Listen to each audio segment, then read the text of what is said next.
Tensions boil over 200+ arrests made in crackdowns on college protests across America.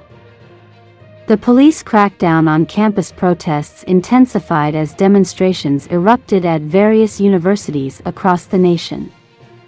Arrests were made at Washington University in St. Louis, Northeastern University, Arizona State University, and Indiana University, signaling a broader trend of authorities clamping down on encampments and demonstrations. At Northeastern University in Boston, the situation escalated when protesters refused to dismantle their encampment despite repeated warnings from the administration. Over 100 supporters had gathered at the campus's Centennial Common, drawing attention and raising tensions. Massachusetts State Police intervened at dawn on Saturday, swiftly moving to dismantle the encampment and arrest protesters. The scene unfolded with officers using zip-tie handcuffs and dismantling tents as they detained 102 individuals. Although the exact number of students among those arrested remains unclear, the university assured that students showing valid university IDs were being released. In a twist of events, accusations flew regarding the nature of the protests. A Northeastern spokeswoman claimed the demonstration had been infiltrated by professional organizers and highlighted alleged anti-Semitic slurs. However, protesters vehemently denied these allegations, pointing to a video suggesting that a pro-Israel counter-protester had used inflammatory language. Despite this, the university spokesperson maintained her stance, condemning any form of anti-Semitism. Meanwhile, at Washington University in St. Louis, the situation mirrored the unrest seen elsewhere. University officials reported over 80 arrests, with campus operations disrupted as a result. Among those detained was Jill Stein, the Green Party candidate for the 2024 presidential election, along with members of her campaign team. The campus remained on lockdown as authorities processed the arrests, underscoring the gravity of the situation.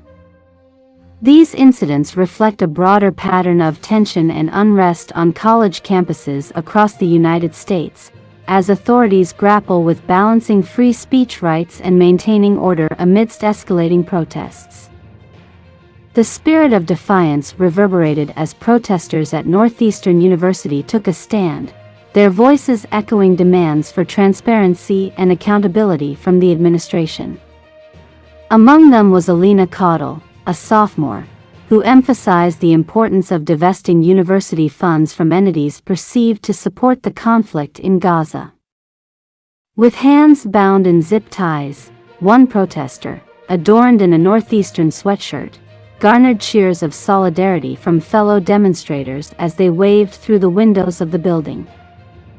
Ms. Caudle underscored the frustration felt by many, asserting that the university administration had turned a deaf ear to their concerns. She emphasized that the encampment predominantly consisted of Northeastern students, alongside a significant presence of Jewish students and faculty showing solidarity with the cause. As the morning unfolded, the encampment gradually dwindled in size, with a moving company enlisted to clear out tents and scattered belongings. This marked the culmination of a tumultuous period that saw a significant number of arrests as authorities sought to restore order. The crackdown at Northeastern mirrored similar incidents across the nation. In Boston, just days prior, police had intervened at Emerson College, arresting over 100 protesters who had formed a barricade. Meanwhile, at Arizona State University, tensions flared as school police moved in to dismantle an unauthorized encampment, resulting in dozens of arrests. The university reiterated its commitment to fostering an environment conducive to learning while upholding the principles of free speech. Indiana University Bloomington also grappled with unrest as campus and state police arrested protesters who had erected tents with the intention of occupying university space indefinitely. The clashes underscored the broader struggle unfolding on campuses nationwide as students and activists push for social and political change. In response to escalating protests, universities nationwide have implemented varied approaches to manage the unrest. While some have opted for de-escalation tactics, others have taken a more forceful stance, as exemplified by recent events at the University of Southern California and Emory University, where police intervention led to the dispersal of encampments and subsequent arrests of students and faculty members.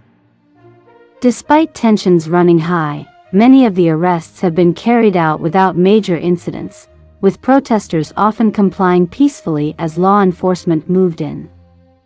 Reports of injuries have surfaced at some demonstrations, yet overall, the confrontations have largely remained nonviolent. Saturday saw an uptick in police presence on several campuses, signaling a heightened state of alertness. At the University of Pennsylvania, for instance, a significant contingent of campus police officers was deployed along barricades, monitoring a sizable encampment comprising over 100 protesters. While a smaller group of pro-Israel counter-protesters convened across the campus walkway. Meanwhile, at California State Polytechnic University, Humboldt, law enforcement officers maintained a visible presence across the closed campus following protesters' occupation of 2 buildings earlier in the week. Inside an encampment, approximately 36 demonstrators stood their ground, amplifying their demands.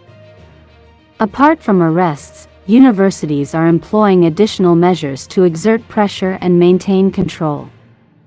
At Harvard University, access to the historic Harvard Yard has been restricted, permitting entry only to individuals with valid university identification. Despite these restrictions, a pro-Palestinian group and its supporters defied the university's actions by setting up an encampment within the yard, further highlighting the ongoing tensions surrounding the issue. As tensions continued to simmer on college campuses, universities like Harvard and Cornell took decisive actions to address the ongoing protests. At Harvard, the Dean of Students issued a stern warning via email, cautioning students against participating in the encampment and emphasizing potential disciplinary consequences. Despite this, there were no immediate signs of a police crackdown. Meanwhile, at Cornell University, the situation took a different turn as the administration opted for disciplinary measures. The Cornell Daily Sun reported that 4 students linked to the pro-Palestinian encampment had been suspended from the school, a move confirmed by university officials. Vice President Joel M. Molina revealed in a statement that the university had initially requested protesters to relocate to a less disruptive area, but this proposal was rebuffed. Mr. Molina further indicated the university's readiness to mete out additional suspensions and refer employee participants to HR. Nick Wilson, one of the suspended students, shared his perspective in an opinion piece for the Cornell Daily Sun, revealing the repercussions he and others faced, including withdrawal from current courses and campus restrictions. Despite the challenges, Wilson found a silver lining, interpreting the suspension as a testament to the potency of their movement and its potential for success. The actions taken by Harvard and Cornell underscored the complexities universities face in balancing free expression with maintaining order and ensuring the continuity of academic pursuits. As protests persist, institutions grapple with navigating the delicate balance between upholding principles of free speech and addressing disruptions to campus life.